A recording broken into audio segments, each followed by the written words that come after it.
Yang terhormat Ibu Kepala SD Negeri 4 Sumber Beras, Ibu Maria Ulfa.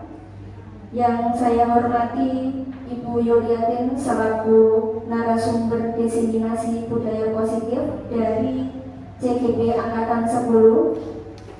Dan tentunya teman-teman Bapak Ibu Guru yang hari ini hadir pada ruang ini dalam keadaan sehat walafiat.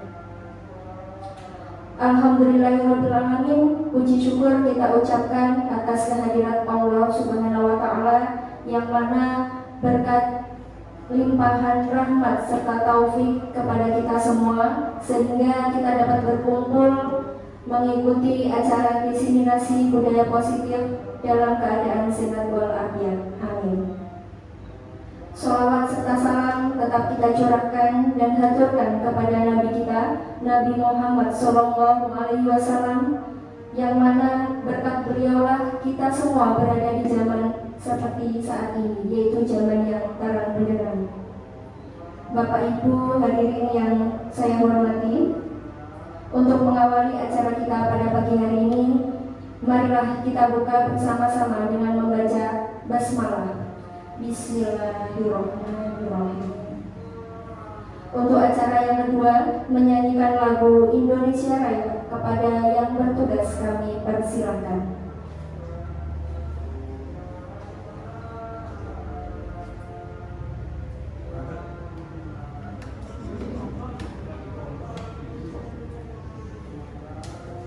Hadirin dimohon berdiri.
Hadirin dipersilakan duduk kembali.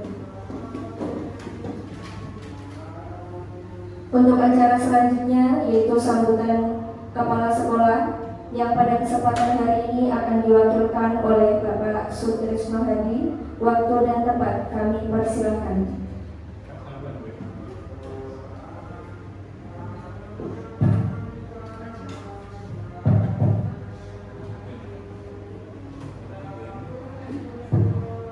Terima kasih.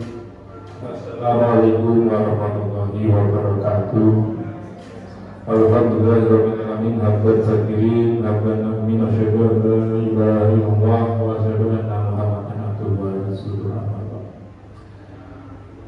Yang kami hormati jajaran Dewan Guru SD Negeri 4 Sumber Beras, wabil khusus Ibu Yuliatin SPD yang hari ini melakukan praktek diseminasi budaya positif sebagai pelengkap kegiatan sebagai calon guru penggerak angkatan 10 Kabupaten Banyuwangi.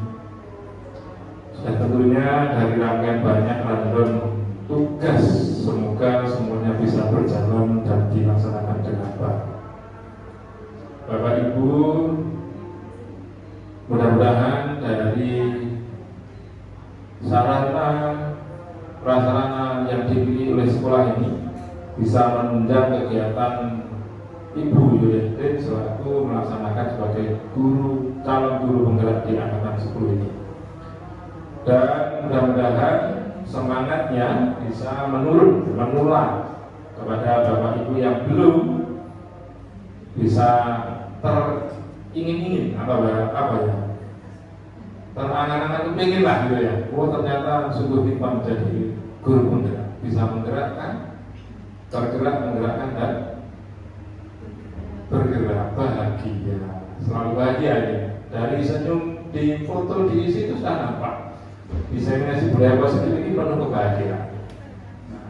Nah, mudah-mudahan semuanya bisa lancar, dinikmati apa yang ada, yang bisa dimakan. Semoga juga bisa acara ini nanti menginspirasi semua pihak dan juga bisa berdampak kepada sekolah pada umumnya. Terima kasih. Assalamualaikum warahmatullahi wabarakatuh. Terima kasih atas sambutan yang diberikan. Acara selanjutnya yaitu acara inti, yaitu diseminasi budaya positif yang akan disampaikan oleh Ibu Yuliantin selaku CGP Angkatan 10. Waktu dan tempat kami persilakan.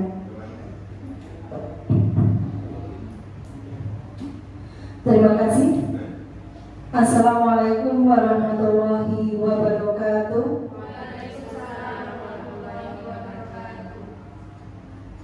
Yang terhormat Ibu Kepala Sekolah SD Negeri 4 Sumber Beras atau yang mewakili, yang saya hormati teman-teman rekan sejawat dari kelas 1, kelas sampai kelas 6 dan juga guru mata pelajaran di SD 4 Sumber Beras. Puji syukur alhamdulillah pada siang hari ini kita bisa bertemu berkumpul dalam suatu ruangan untuk mendapatkan pengetahuan baru atau pemaparan dari saya di diseminasi budaya positif pada hari Senin 10 Juni 2024. Budaya positif.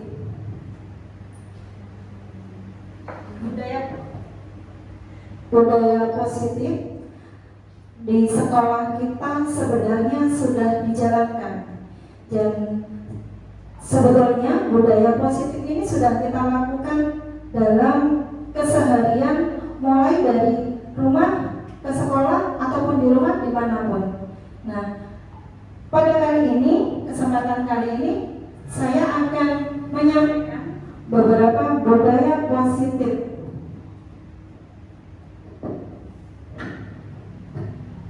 Ya, next.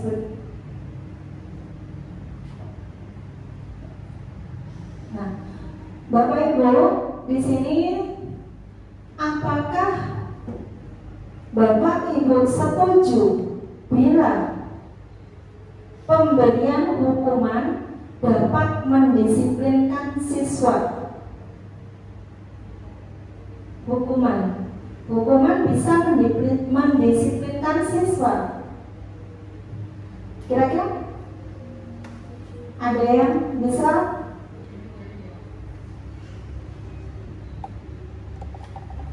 Ya. Bagaimana kita mendisiplinkan siswa? Apakah kita anak-anak itu dihukum? Benar nggak kira-kira? Benar. Boleh dulu. Oke. Berikutnya ada pertanyaan. Pemberian hadiah dapat meningkatkan prestasi siswa. Apakah benar? Benar. Pernah nggak kita itu memberikan hadiah? Benar. Pernahkah kita menghukum? Pernah. Enggak pernah. Kemudian yang ketiga, guru harus memberikan solusi untuk setiap siswa yang bermasalah. Kira-kira benar apa salah? Setuju apa tidak setuju? Setuju. Kita harus memberikan solusi. Ya. Berikutnya, guru berperan sebagai teman bagi siswa. Setuju apa tidak? Setuju. Nah, ini dari pertanyaan yang pertama, saya ulangi. Pemberian hukuman mendisiplinkan siswa, setuju nggak? Setuju. Ada yang setuju, ada yang enggak. Ya. Kemudian yang kedua, pemberian hadiah meningkatkan prestasi siswa. Coba yang setuju angkat tangan. Memberikan hadiah meningkatkan prestasi siswa. Coba yang setuju angkat tangan. Bu Dini. Kemudian yang tidak setuju pemberian hadiah meningkatkan prestasi siswa. Terus yang tidak angkat tangan tengah-tengah. Ya, boleh. Ya, kita bawa pikiran kita dulu, mau diajak kemana ini? Setuju kok tidak setuju hukuman. Di sini kita mencari solusi dari setiap masalah. Oke? Kemudian guru berperan sebagai teman. Setuju nggak? Setuju. Kita bisa sebagai teman, kita bisa memberikan solusi.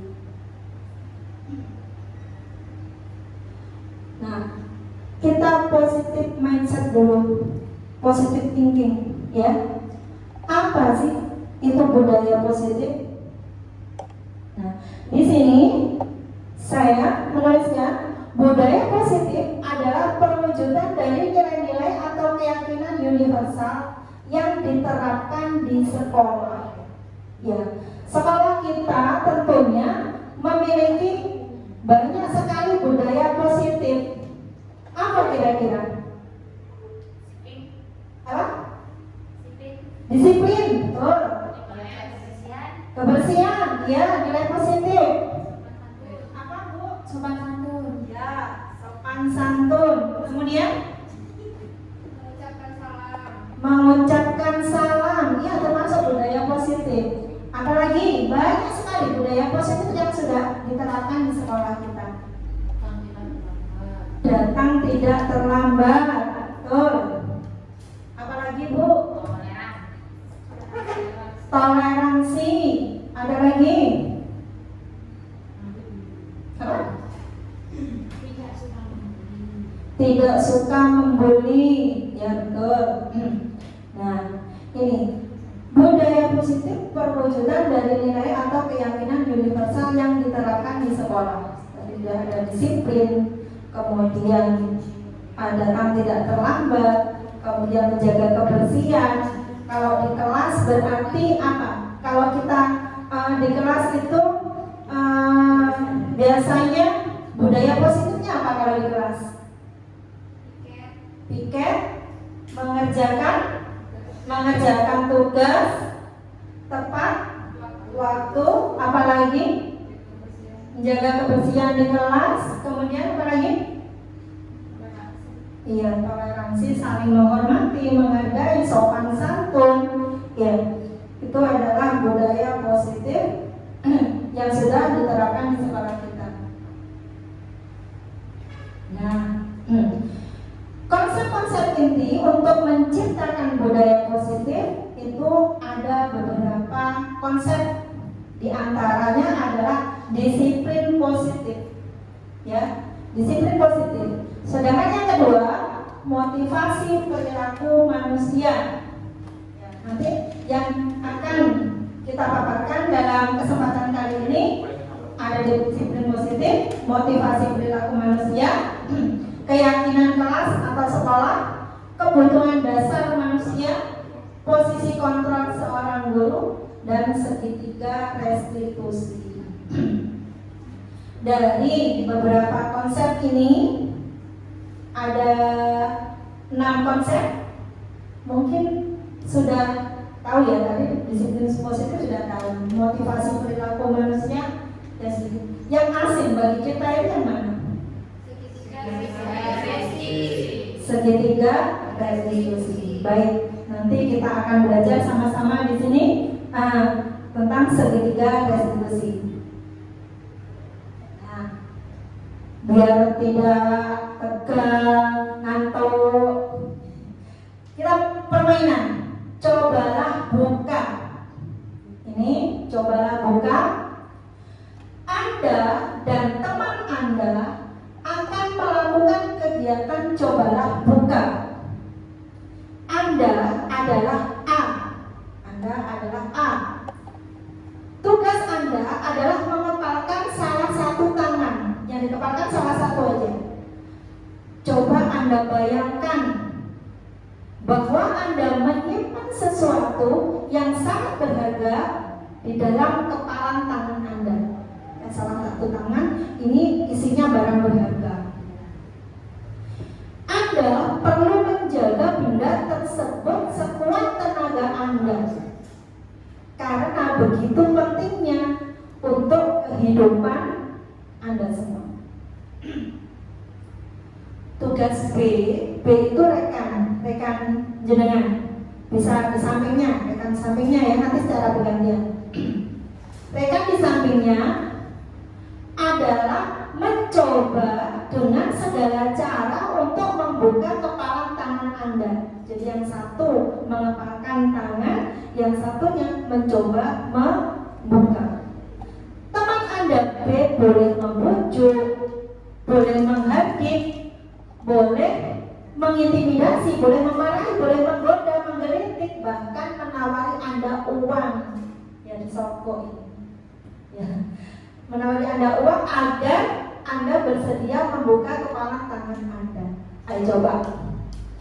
Tangannya dibuka, dikepalkan satu. Ya. Ya. Kemudian yang satunya mencoba untuk membuka. Bu Dini bisa sama Mbak Rara atau sama Pak Eko? Ayo, sama Pak Eko boleh. Ya. Ya, Pak Serta jadi wasit. Ya, Pak Serta jadi wasitnya. Ayo, sama-sama. Ya. Ayo. Ya, bisa dimulai? Bisa. Iya, monggo, bisa. Ayo. Yang satunya berusaha untuk tidak membuka. Satunya. Ya, gantian boleh gantian. Kita serta untuk membuka tangannya.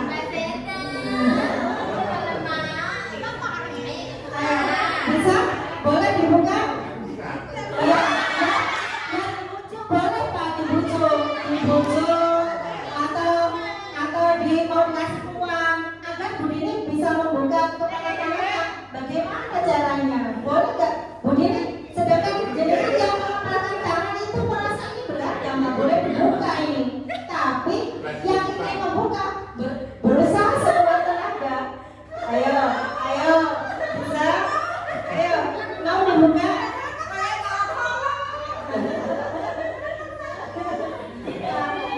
Ya. Ada secara bergantian, boleh bergantian, gantian Pak Eko yang tangan. Ayo. Boleh tangan kanan, boleh tangan kiri. Gantian yang satunya membujuk. Ayo, boleh nggak? Mau dibuka? Ayo tolong buka. Delik boleh. Pokoknya bisa membuka. Delik mau delik.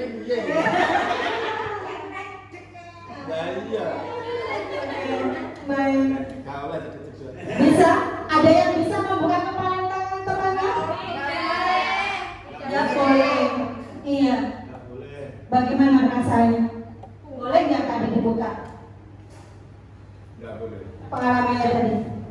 Tidak boleh. Tidak boleh. Kenapa nggak boleh? Karena ini berharga buat saya.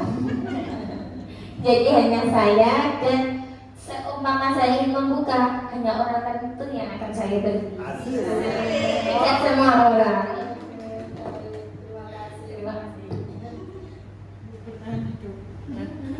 Tadi Bu Senda sudah berusaha apa saja? Fauzan. Saya tadi sudah mencoba untuk meraih tangannya tapi tidak dibuka, Bu. Tidak dibuka, Tidak boleh. iya. Tidak boleh. Oke. Begitulah. Kalau kita punya sesuatu dengan bagaimanapun caranya adalah tetap tidak akan dibuka. Nah, ini sesuai dengan paradigma teori kontrol oleh Dr. William Glasser. Ya. Ilusi guru mengontrol murid.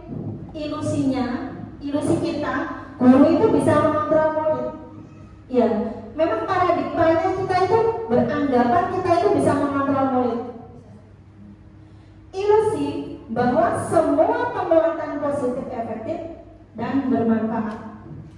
Ya, jadi penguatan positif sudah dirayu, karena tak kasih uang, iya tolong dibuka, nanti kita kasih sesuatu, tolonglah dibuka, tapi tidak bisa membuka. Penguatan positif, efektif dan bermanfaat. Kemudian ilusi bahwa kritik dan membuat orang merasa bersalah dapat menguatkan karakter.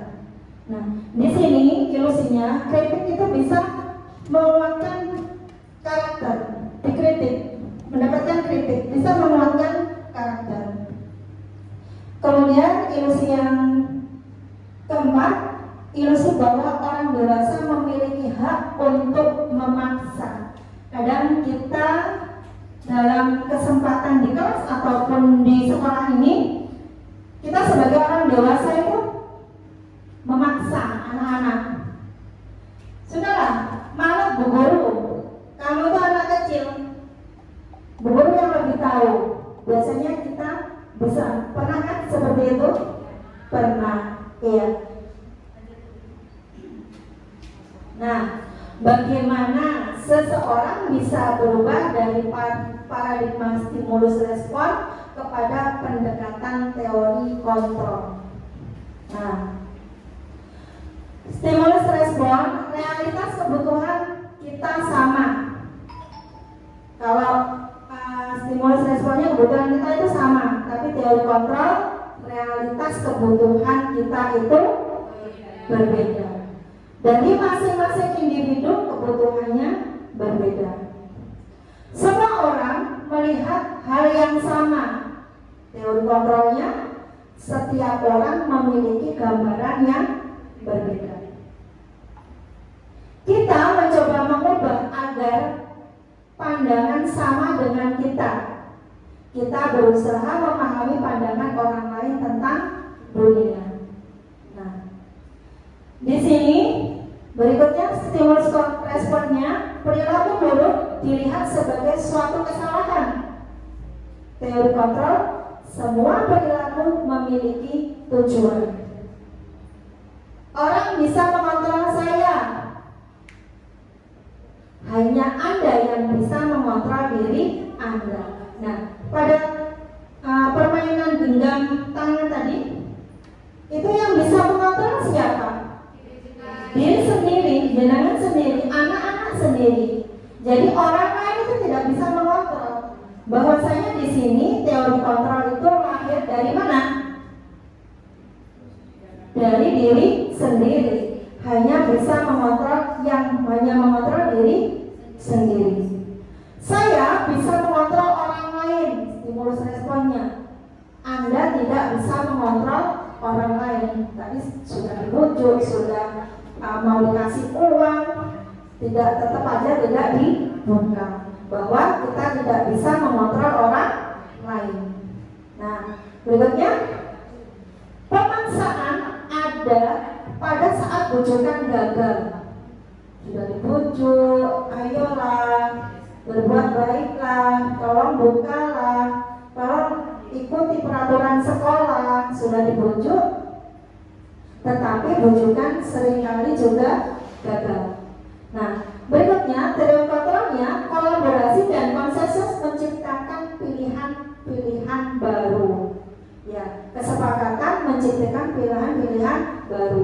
Nah, setelah kita itu memberikan stimulus respon kepada anak-anak, biasanya kita buat kesepakatan menciptakan pilihan-pilihan baru ke anak-anak.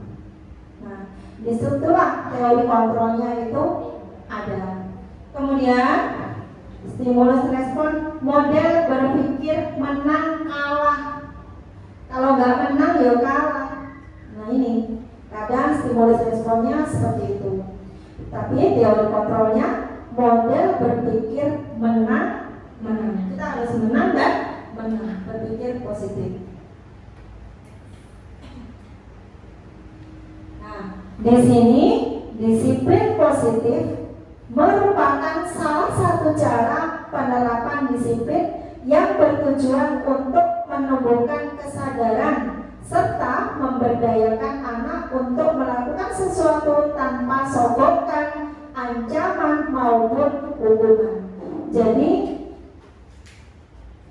ketika kita menerapkan disiplin positif ini, anak-anak sudah bisa menciptakan penerapan disiplin itu tadi, membuang sampah pada tempatnya, melakukan pekerjaan tugasnya tepat waktu, itu sadar dari dirinya sendiri tanpa adanya embel-embel, sogokan, ancaman. Nanti kalau nggak mengerjakan, titik-titik. Nanti kalau tidak mengerjakan, menyapu halaman. Nanti kalau tidak mengerjakan, misalnya besok dikasih tugas lagi. Nah, itu tadi kalau masih ada embel-embelnya itu tadi, lahirnya sebuah disiplin positif bukan dari diri sendiri, bukan dari internal, tapi ancaman ataupun hukuman dari eksternal, dari pihak luar. Nah, berikutnya kita belajar nilai-nilai kebajikan universal. Kebajikan universal, kebajikan itu kebaikan, nilai-nilai kebaikan. Sebetulnya itu sudah tertuang pada apa? Betul, profil pelajar Pancasila yang sering kita nyanyikan di kelas. Ya, pelajar Pancasila beriman dan bertakwa pada Tuhan yang Esa dan berakhlak mulia, berkebinekaan global, gotong royong mandiri, kreatif dan bernalar kritis. Nah, nilai-nilai kebajikan dalam 6 dimensi profil pelajar Pancasila ini sebetulnya kita sudah melaksanakan setiap hari. Nah, mulai dari beriman dan bertakwa, kita di pagi hari sudah melihat anak-anak mengaji di musola. Apalagi yang sudah diterapkan di sekolah kita? Berdoa sebelum belajar. Berdoa sebelum belajar. Yang beriman dan bertakwa, yang di musola biasanya sholat duha, pembiasaan sholat duha dan sholat duhur. Kemudian yang bergotong royong berarti anak piket gumuk. Nah itu ya. Kemudian yang kreativitas, membangun kreativitas, ada sanubari. Nah, apa markas asik, ya mading itu ya. Kemudian yang bernalar kritis, nilai-nilai kebajikan yang sudah kita terapkan, bernalar kritis, misalnya apa? Memberikan kesempatan kepada anak untuk mempresentasikan sebuah proyek yang dikerjakan anak, misalnya memberikan tugas kelompok, kemudian anak-anak mempresentasikannya di depan kelas. Sebuah penalaran kritisnya, menumbuhkan penalaran kritis. Kemudian mandiri,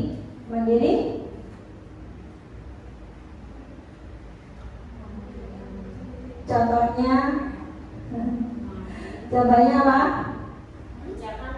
Iya, mengerjakan tugas sendiri, kemudian menyiapkan bukunya sendiri, Iya. Nah itu. Nah ini adalah nilai-nilai kebajikan universal yang sering dan sudah kita terapkan. Motivasi perilaku manusia. Nah, motivasi perilaku manusia itu ada 3. Ini saya bilang menjadi 3. Kadang menghindari ketidaknyamanan atau hukuman.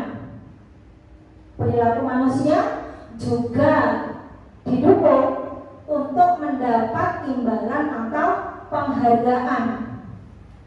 Perilaku manusia juga didukung untuk menghargai diri dan menjadi orang yang mereka inginkan. Mau seperti apa? Mau seperti apa diri kita? Mau seperti apa kita menciptakan anak-anak didik kita?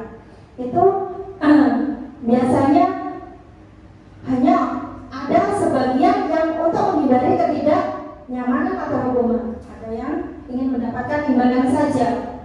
Tadi misalnya aku ingin mendapatkan hadiah dari bu guru.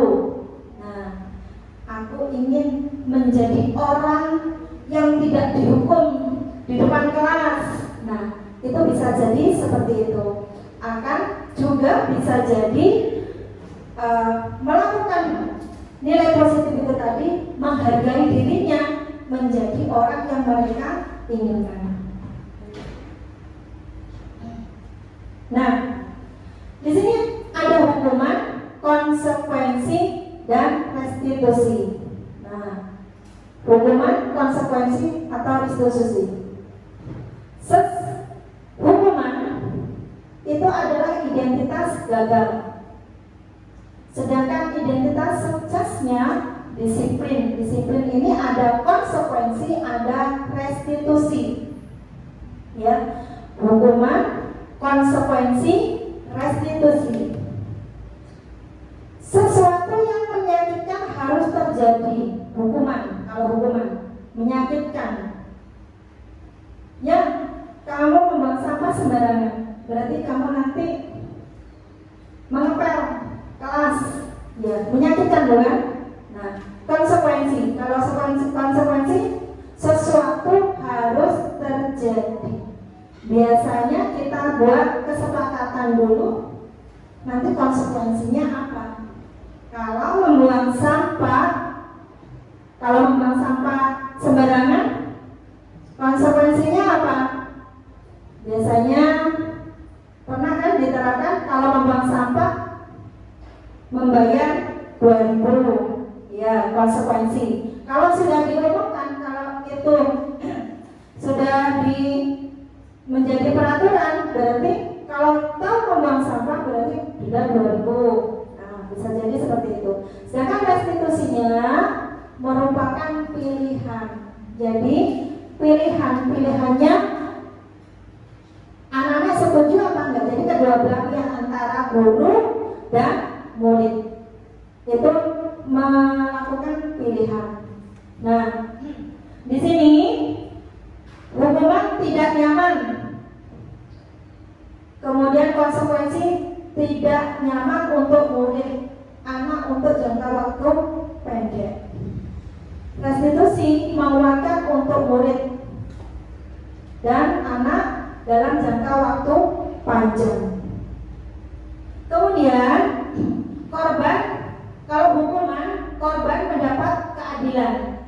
Nah, ketika anak-anak bertengkar biasanya ya, bertengkar kemudian ada yang kemudian ditanya, ada yang nyawa, ada yang yang memukul duluan, misalnya Gangga memukul duluan. Kemudian temannya Revan yang merasa dipukul, dia akan merasa nyaman, dia akan merasa mendapatkan keadilan karena temannya yang dihukum. Kemudian konsekuensi korban bisa diabaikan. Korban bisa diabaikan. Kalau konsekuensi ya berarti konsekuensinya sudah jelas, sudah ada konsekuensi. Ketika restitusi, korban mendapatkan ganti. Kalau restitusi mendapatkan ganti. Nah, ini bisa dilanjutkan untuk dibaca ya. Murid atau anak tersangka hukuman, anak-anak dibuat tidak nyaman. Restitusi, anak mendapat penguatan.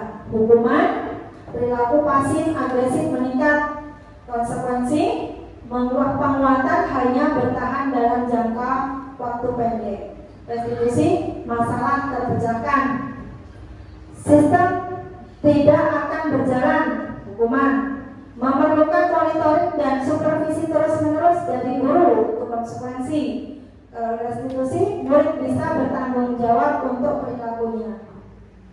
Berlaku hanya pada sebuah institusi, tidak berlanjut pada kehidupan nyata. Itu hukuman. Membantu penerapan mengikuti peraturan dalam masyarakat. Konsekuensi, fokus pada pemecahan masalah dalam jangka waktu panjang. Restitusi, peraturan adalah kamu harus. Nah, itu hukuman. Apa peraturannya? Mampukah kamu melakukannya? Terima kasih. Itu adalah konsekuensi.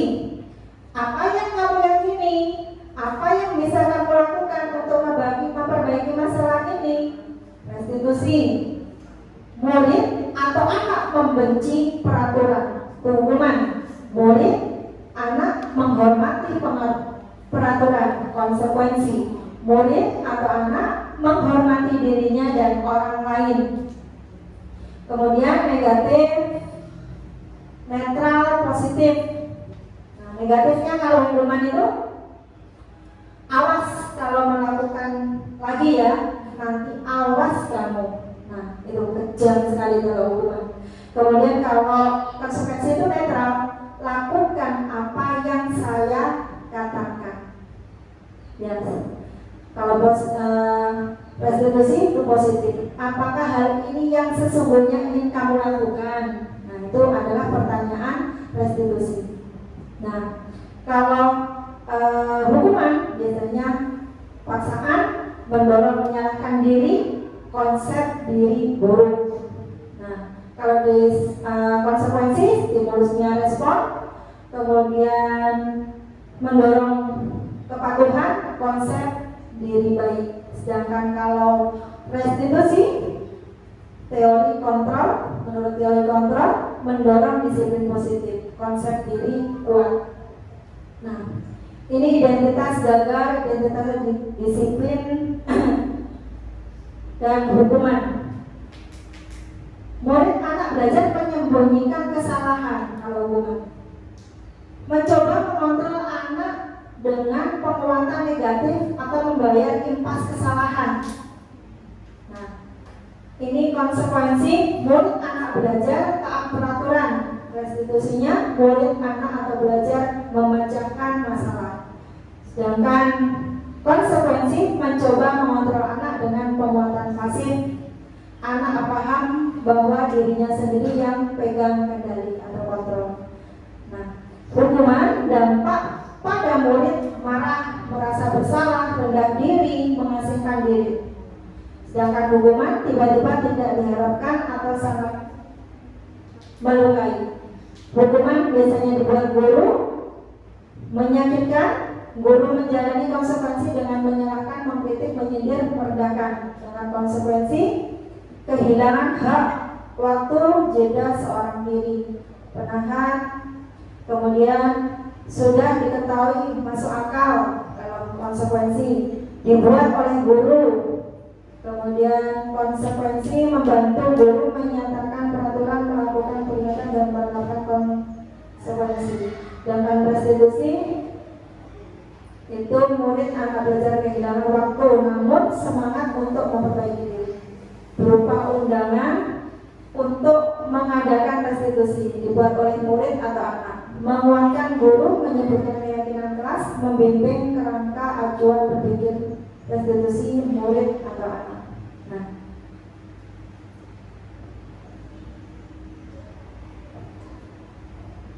berdasarkan bagian di atas,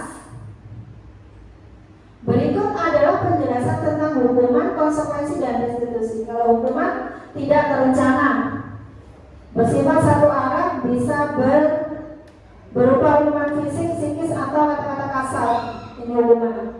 Kalau konsekuensi bersifat terencana, sudah disepakati, betul-betul konsekuensi dibuat oleh pihak guru atau jadwal sekolah. Kemudian restitusi adalah proses penciptaan kondisi bagi murid untuk memperbaiki kesalahan mereka sehingga mereka bisa kembali pada kelompok mereka dengan karakter yang lebih kuat.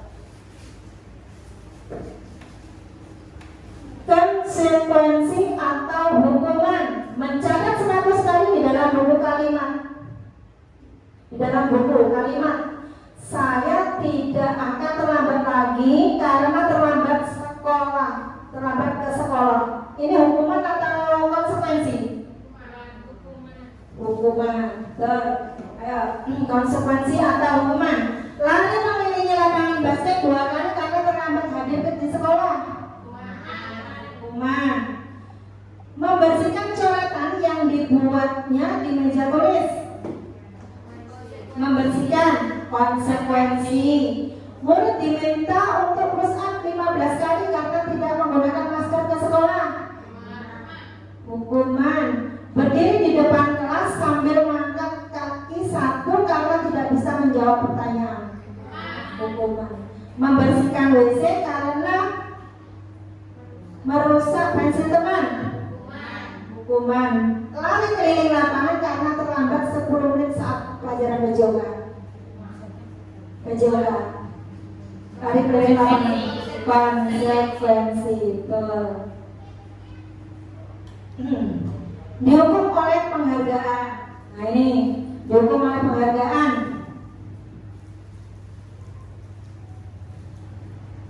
Pengaruh jangka pendek dan jangka panjang. Penghargaan tidak efektif. Penghargaan merusak hubungan. Nah, kadang-kadang penghargaan merusak hubungan. Yang dihargai, yang mendapatkan penghargaan senang, tapi yang tidak mendapat penghargaan akan merasa kesal, sedih, ya kan? Kemudian penghargaan mengurangi kualitas, ya. Penghargaan mengurangi ketepatan. Penghargaan mematikan kreativitas. Penghargaan juga menghukum. Penghargaan bisa juga memotivasi dari dalam diri atau intrinsiknya. Mengapa keyakinan kelas bukan peraturan kelas?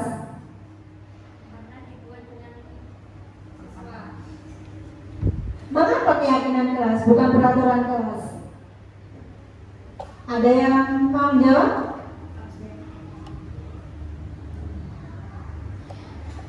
Peraturan itu dibuat oleh guru, sedangkan keyakinan kelas itu dibuat oleh guru bersama dengan siswanya. Terima kasih. Tepuk tangan untuk Bu Wali. Ini sebuah apresiasi. Ya, apresiasi. Betul sekali. Kalau keyakinan kelas dibuat oleh guru dan siswa. Tapi kalau peraturan kelas dibuat oleh guru. Dibuat oleh guru. Mengapa kita memiliki peraturan tentang penggunaan helm pada saat mengendarai kendaraan roda 2 atau motor? Ini ada yang mau jawab. Kenapa kita itu harus pakai helm? Untuk siapa? Gantian boleh, gantian. Ya, Wadis dulu. Karena satu untuk melindungi dari terik matahari, yang kedua melindungi kepala kita jika ada sesuatu yang tidak diinginkan, semisal kecelakaan atau yang lain. Betul sekali, untuk melindungi. Melindungi berarti teori kontrolnya apa? Keamanan. Ya, kontrolnya keamanan. Ada yang mau jawab lagi? Nah, berikutnya ya. Mengapa kita itu memiliki peraturan tentang penggunaan masker dan mencuci tangan setiap saat? Ini pas waktu COVID itu. Mengapa sih kita harus master harus cuci tangan. Kenapa? Menjaga kesehatan agar tidak tidak menulari temannya. Betul sekali. Nah, di sini kita hubungkan dengan keyakinan kelas dibuat berdasarkan kesepakatan antara guru dan siswa, bersifat universal. Kalau keyakinan kelas itu dibuat guru dan siswa, betul tadi yang dikatakan oleh Pokolis. Kemudian peraturan biasanya dibuat oleh guru, yang membuat adalah kita guru, dan bersifat satu arah, tidak dua arah antara siswa dan guru. Nah, di sini ada prosedur pembentukan keyakinan sekolah atau kelas. Nah, yang pertama, mempersilakan warga sekolah atau siswa untuk mencurahkan ide tentang peraturan yang akan disepakati. Mencatat semua masukan. Ya. Kemudian ganti kalimat negatif menjadi kalimat positif. Ini contohnya seperti ini. Jangan membuang sampah sembarangan. Kalau diganti kalimat positif menjadi iya, pintar. Buanglah sampah pada tempatnya. Jadi kalimat-kalimat negatifnya dirubah menjadi kalimat positif, sehingga kita itu bisa membangunkan pikiran anak untuk berbudaya positif. Nah, berikutnya tinjau kembali curahan pendapat yang terkumpul dan menjadi keyakinan kelas atau sekolah. Jadi ketika anak-anak membuat keyakinan kelas tadi, kita bagikan post-it misalnya, kemudian anak-anak suruh menempelkan di tempat yang kita sediakan. Nanti kita akan mengolah apa curahan yang ada pada diri anak masing-masing anak kita itu menjadi keyakinan kelas atau keyakinan sekolah. Setelah itu tinjau ulang keyakinan kelas yang sudah tersusun 3-7 keyakinan. Kita buat 3-7 keyakinan. Berikutnya meninjau dan menyetujui dengan menandatanganinya.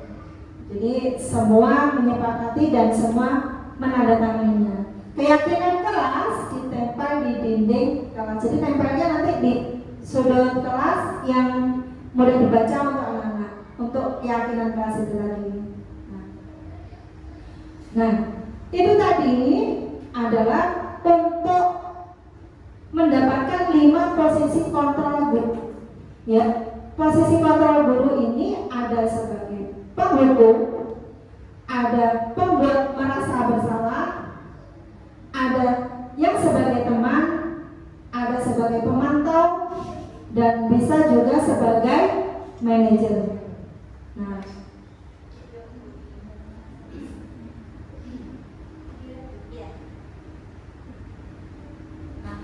untuk itu kita bisa mengamati posisi kontrol yang tadi, apakah sebagai penghukum atau sebagai teman atau sebagai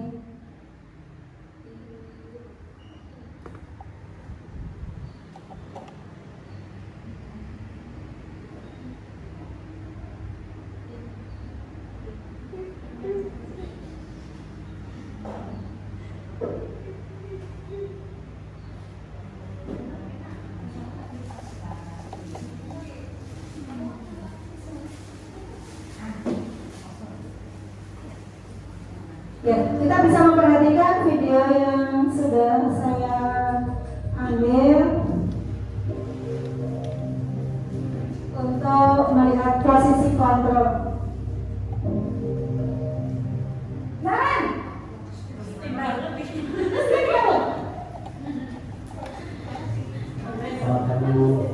selalu terlambat. Kamu deh, pasti terlambat. Maksud saya Apa coba? Alasan apa lagi? Kapan sih kamu tidak terlambat?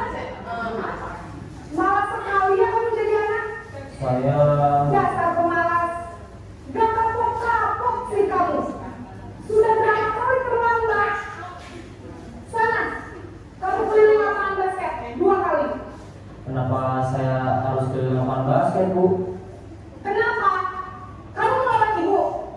Berani-beraninya jawab. Sudah terlambat, masih berani jawab enggak? Sekarang, keliling lapangan basket 5 kali sekalian. Biar kapok. Cepat. Pergi sana ke lapangan basket.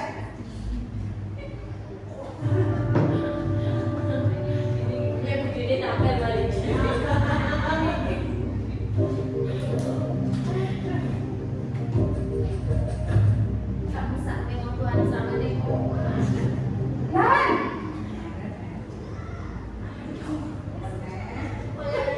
Selamat pagi, Bu.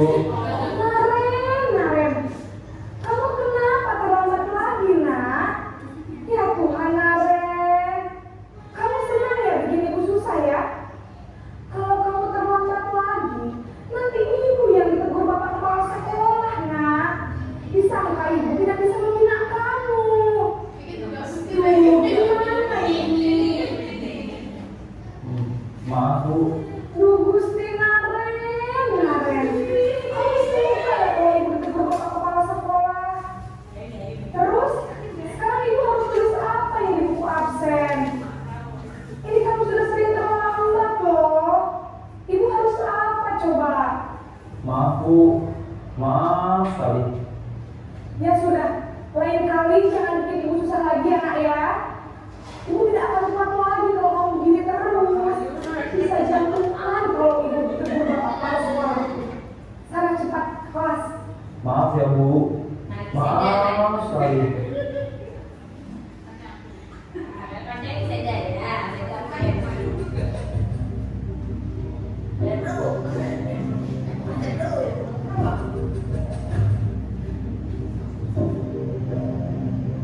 Nan!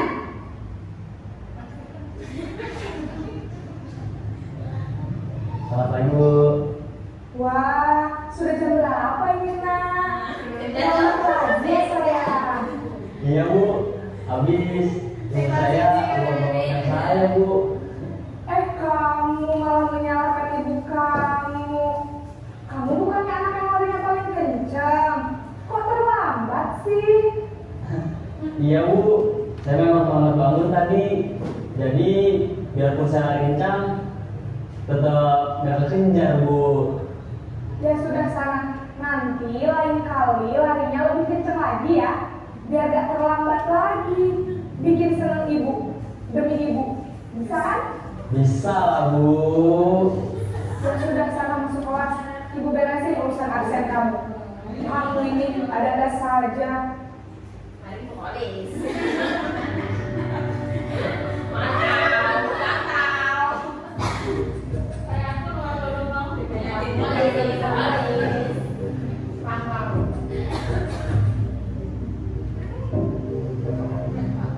Nan!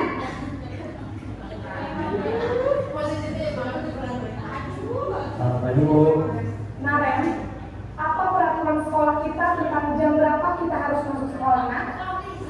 Kita harus di sekolah jam 7, Bu. Iya betul, sekarang sudah jam 7.20. Naren sudah tahu konsekuensinya jika terlambat hadir. Paham, Bu. Saya harus tinggal kelas pas jam istirahat selama 20 menit. Iya benar, konsekuensinya demikian. Jadi nanti jam 9.30 pas istirahat, kamu harus tinggal di kelas, kerjakan tugas tambahan untuk ketertinggalan kamu, ya? Baik, Bu.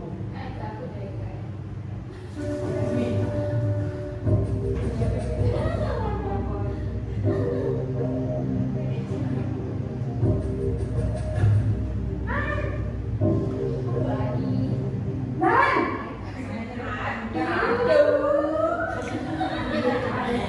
Selamat pagi, Bu. Selamat pagi, Naren. Maaf, Bu. Saya terlambat. Iya, sekolah masuknya jam 7, sekarang sudah jam 7.20. Jadi sekarang bagaimana ini, Naren? Maaf, Bu. Saya lupa setel alarm saya semalam. Baiklah, menurut kamu, keyakinan sekolah yang mana yang perlu kamu tingkatkan? Menghargai diri sendiri dan orang lain mungkin ya, Bu. Setuju. Jadi, apakah Naren meyakini prinsip saling menghormati tersebut? Iya, Bu. saya meyakininya. Apakah Naren bersedia memperbaiki masalah keterlambatan ini? Bersedia, Bu. Bagaimana kamu akan memperbaiki masalah keterlambatan ini? Saya akan coba untuk tidak lupa menyetel alarm saya, Bu. Baik, kalau Naren lupa menyetel alarm di rumah, ada orang yang kira-kira bisa bantu mengingatkan tidak? Ada, Bu. Kakak saya, Kak Emma. Ada lagi selain Kak Emma? Selain Kak Emma, ada ibu saya. Baik, jadi yang mengingatkan Naren adalah Kak Emma dan ibu kamu ya? Kira-kira akan mulai start alarm kapan nih Naren? Setelah pulang sekolah, akan segera saya lakukan. Baik, jadi Naren akan setel alarm untuk bangun besok pagi dan akan diingatkan oleh kakak dan ibunda Naren ya. Ada lagi yang mungkin perlu dilakukan Naren agar tidak terlambat bangun lagi. Tidak ada, Bu. Baik Naren, terima kasih untuk kerjasama kamu. Sekarang kamu perlu kembali ke kelas untuk belajar. Baik, Bu. Terima kasih.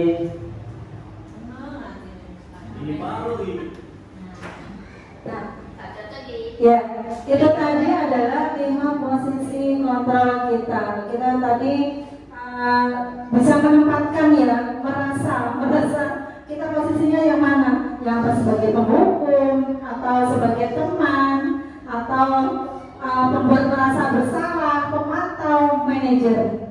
Jadi dari kelima posisi kontrol ini kira-kira yang tadi video disajikan video itu tadi kira-kira ideal yang mana? Kolaborasi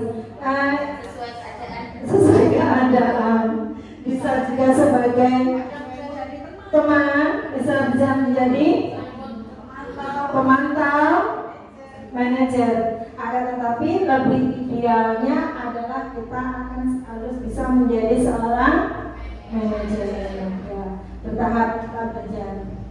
Nah, penghukum menghadir, merujuk, berkaca pinggang, membentak, hukuman fisik atau verbal ya, bisa hukuman fisik, bisa hukuman verbal. Dampaknya anak menjadi pendendam, tidak menyukai guru atau mata pelajaran tertentu. Nah, kalau pembuat merasa bersalah, suara lembut namun menyalahkan siswa, guru menyatakan kesalahan pada siswa dan guru menderita. Aduh, jangan seperti itu Pak, Bu Guru, nanti dimarahi kepala sekolah. Nah, itu adalah pembuat merasa bersalah. Dampaknya membuat siswa merasa bersalah dan rendah diri dan menarik diri. Kemudian kalau sebagai teman, guru akan bersikap ramah, cenderung bersenda gurau untuk menghangatkan suasana, dan dampaknya murid bergantung pada satu orang, membuat siswa tidak mandiri.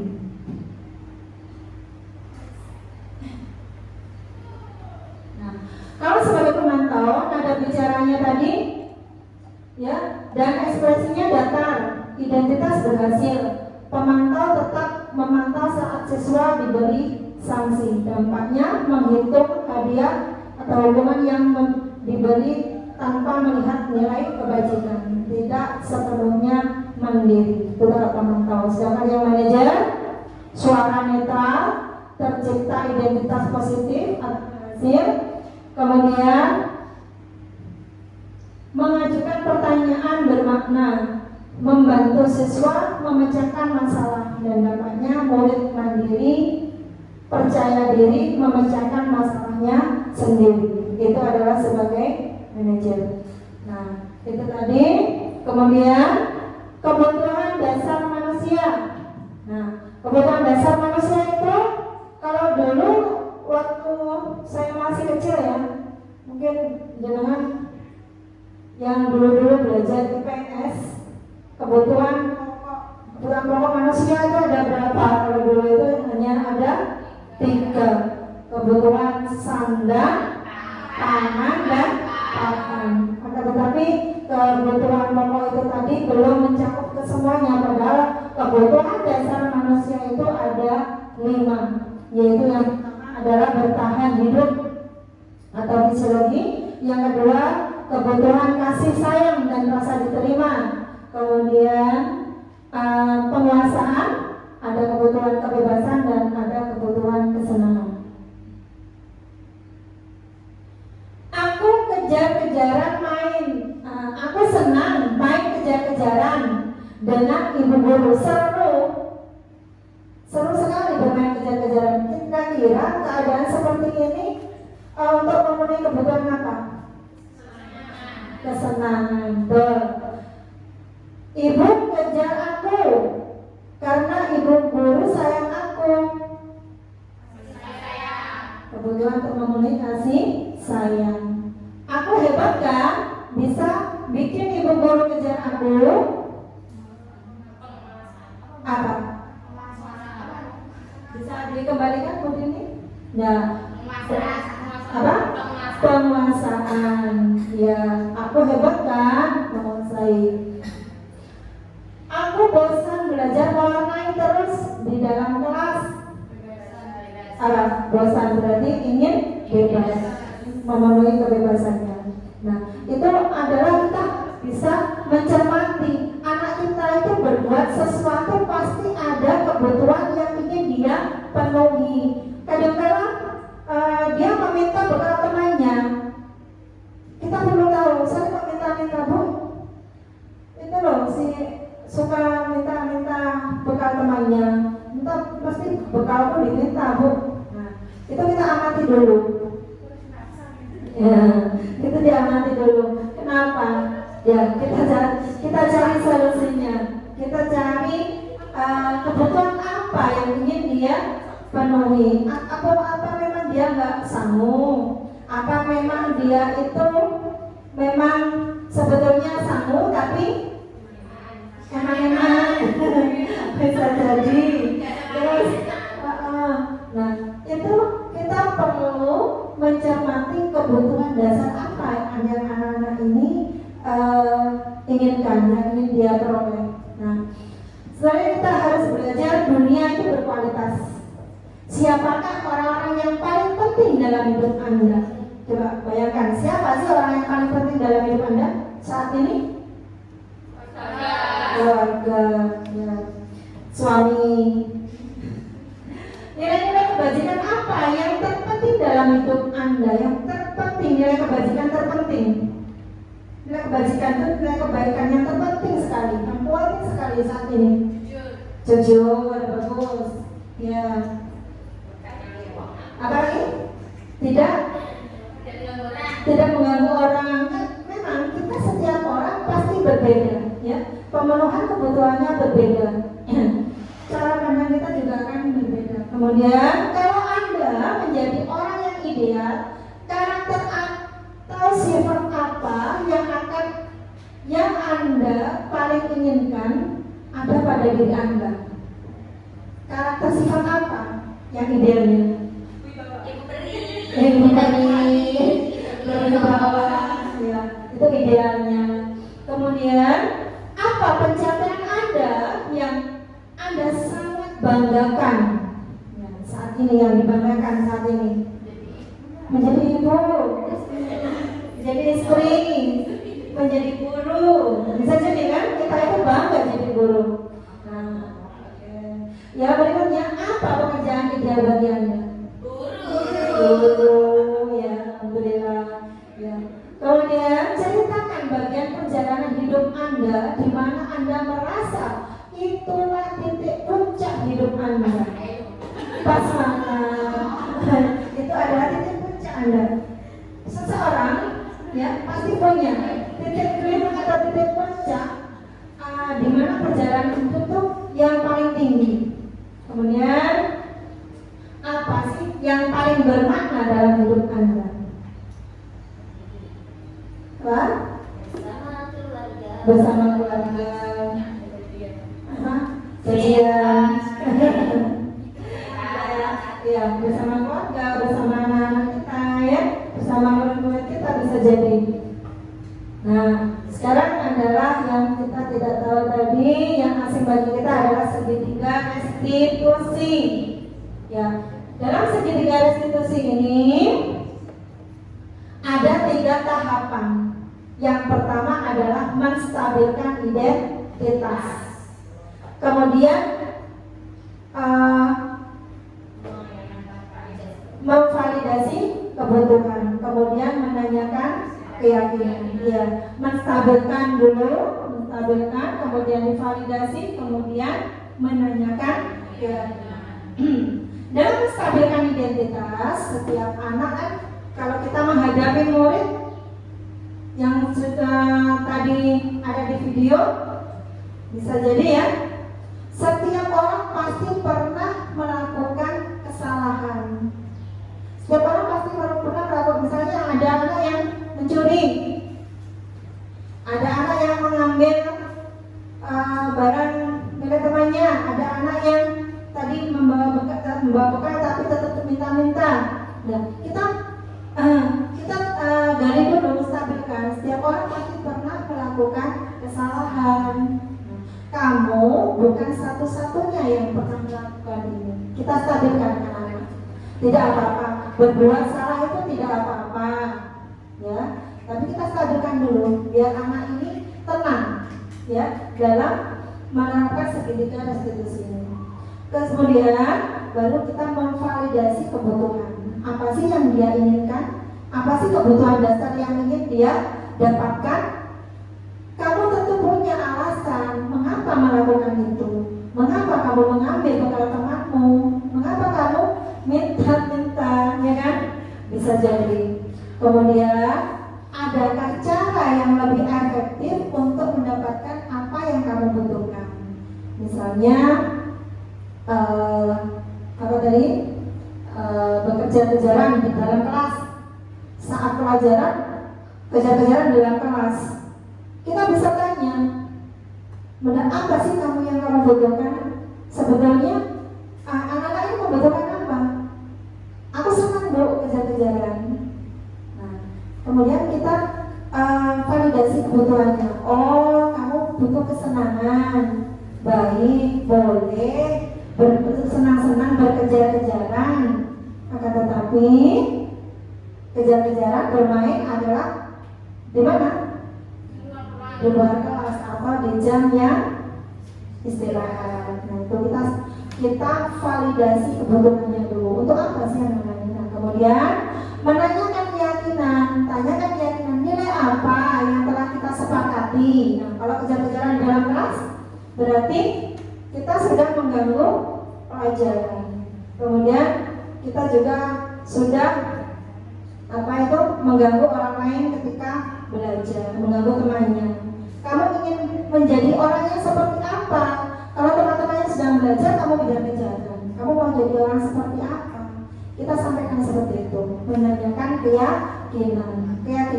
Kemudian kita yakinkan kesepakatan kelas apa, ya?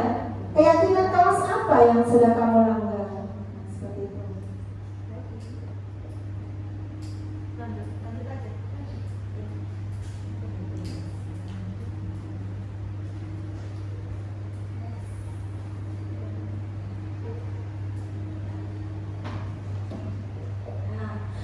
Sudah ya ngantuk-ngantuk, siang-siang diseminasi, ya refleksi dulu. Adakah hal baru yang Bapak Ibu dapatkan dari kegiatan hari ini? Ya. Ada, minta tolong satu saja. Hal baru apa yang didapatkan dalam kegiatan hari ini? Bagus nih.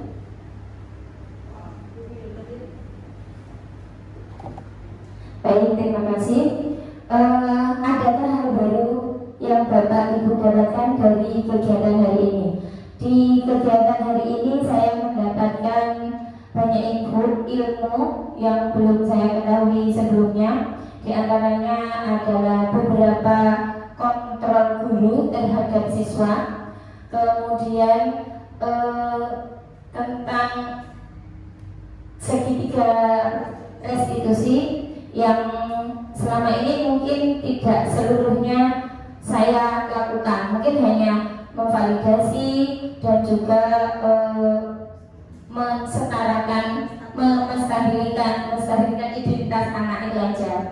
untuk yang ketiga mungkin belum saya lakukan. Jadi dengan kegiatan ini semoga kedepannya saya bisa mengamalkan ilmu yang saya dapatkan hari ini. Terima kasih Bu. Terima kasih aplaus untuk Mbak Rutin. Ada hal baru yang didapatkan. Terima kasih. Kemudian refleksi yang kedua, hal baik apa yang Bapak Ibu dapatkan dari kegiatan hari ini? Hal baik apa? Hal baik apa sih? Ada yang mau sampaikan?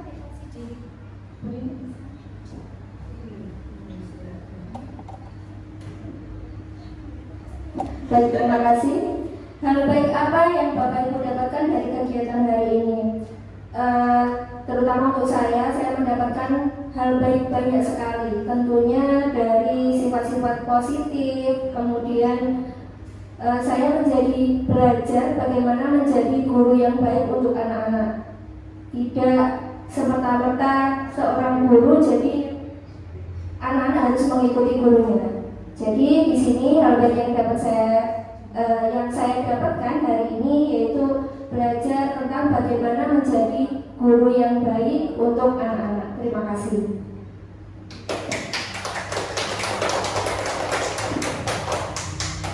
Terima kasih Bu Dini sudah menyampaikan hal baik yang didapatkan dalam kegiatan MIS. Yang terakhir, hal yang dapat ditingkatkan dari apa yang Bapak Ibu dapatkan hari ini, yang ditingkatkan. Ya. Bisa? Ya. Bu Kolis sama Bu Senda. Terima kasih. Hal yang dapat ditingkatkan dari apa yang kami dapatkan hari ini yaitu tentang 5 kontrol guru tadi. Kalau biasanya saya hanya sebagai teman dengan anak-anak, ternyata tidak hanya sebagai teman, ternyata juga ada kolaborasi sebagai penghukum, kemudian manajer, pemantau, dan sebagai rasa bersalah, membuat rasa bersalah. Ya, ternyata itu harus dikolaborasi dan ternyata yang perlu ditingkatkan yaitu menjadi seorang manajer bagi siswa. Terima kasih. Baik, tepuk tangan untuk Bu Senda, akan meningkatkan potensinya bisa menjadi seorang manajer di kelas atau di sekolah ini. Terima kasih. Biar tidak tegang, kita ice breaking dulu ya. Ice breaking. Ya, ada komentator bisa nggak ikut ice breaking? Bu Dini ikut ice breaking dulu biar tidak tegang ini pikiran kita. Ya, ya. Baik. Bisa dipandu atau saya sendiri yang pandu? Oke. Nanti kita berdiri dulu ya bareng-bareng. Nanti yang terkena apa? Yang kepegang gimana ya? Berdekatan aja, berdekatan. Boleh. Maju aja, Mas, maju ayo. Ke depan ini aja, ke depan. Ya bergabung ya kan? Nah, kita speaking. 1, 2, 3 ya. Jadi kalau 1 membuka. Ya, 1. Gimana?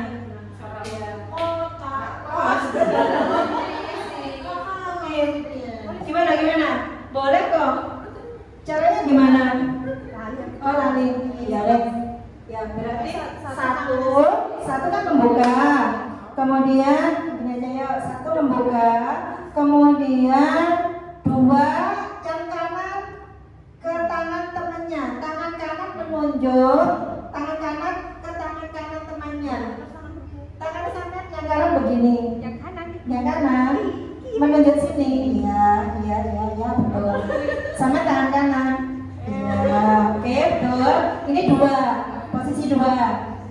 Posisi 3 itu tangan Anda yang kiri berarti ya. Yang kiri berusaha untuk mengambil punya tangan temannya. Oke? Paham? Ya. Kita percobaan. 1, 2,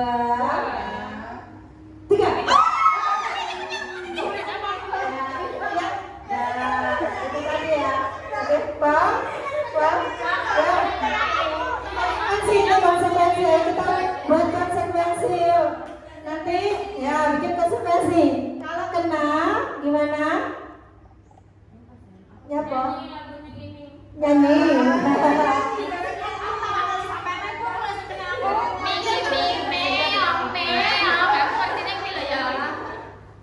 Ayo, ayo. Satu dulu. Dua. Tiga.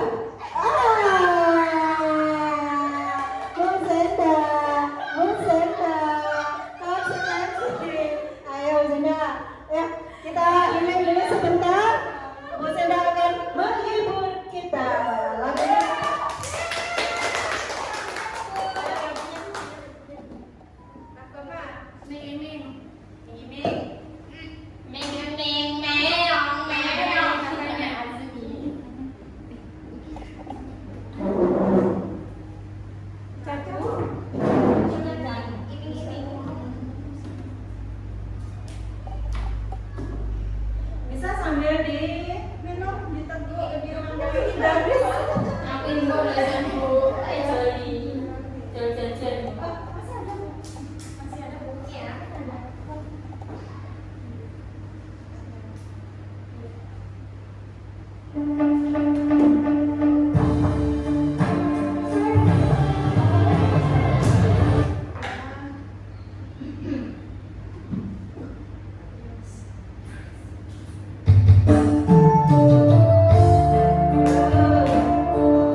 jeda aja dulu. Ya, terima kasih Bu Senda sudah mengisi acaranya. Tadi kita sudah sedikit sebentar. Ya, dari acara yang pertama sampai dengan acara yang terakhir ini tadi kita sudah melakukan refleksi dari masing-masing diri. Acara diseminasi saya pada siang hari ini. Terima kasih Bapak Ibu atas kehadirannya. Untuk acara selanjutnya saya kembalikan ke pembawa acara. Baik, terima kasih Bu Yuliatin. Ya, luar biasa sekali hari ini sudah memaparkan banyak sekali materi yang kita dapatkan dan tentunya sangat bermanfaat bagi kita semua. Semoga kedepannya kita bisa benar-benar menerapkan di sekolah ini. Baik, terima kasih.